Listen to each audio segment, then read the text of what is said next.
We are going to use self-myofascial release techniques using two tennis balls duct taped together.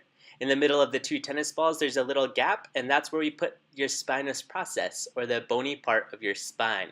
So we start on the lumbar spine, your lower back area, and we put, again, that bony part of the spine in between the tennis balls so that the spine does not have any direct pressure on it, but the muscle around the spine has that pressure.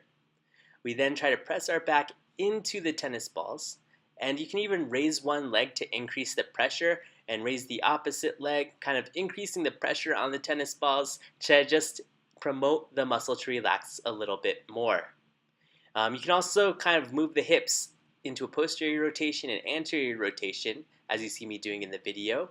And this is a self-oscillation technique, which can be used to create more mobility through the joints of your spine. Sometimes back pain is caused from muscles that are a little bit too tight in the lower back, but also it could be that the back may be a little bit too stiff or joint stiffness throughout your lumbar and thoracic spine.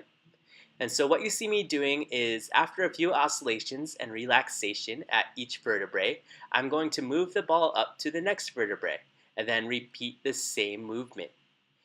Through doing this technique, you'll start to feel a little bit more loose coming through the back. And if you have a spot that's a little bit tender, you're actually going to pause on that area for a little bit longer, waiting for the muscle to relax. And then once it relaxes, you can try some of the oscillation techniques and just to kind of promote the relaxation of the muscle and then go into the joint mobilizations through the oscillation technique. So as we do this, we create more range of motion for the joints, which will decrease your risk of lower back pain.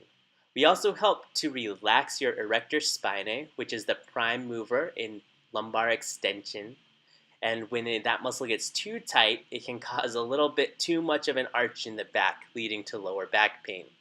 So many movements we compensate by loading our erector spinae, and that muscle typically does get overactive.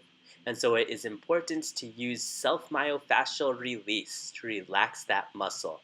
In this video, we are using tennis balls. I know foam rolls are very popular as well, but tennis balls work just a little bit better to really dig into the muscles without aggravating the spine directly.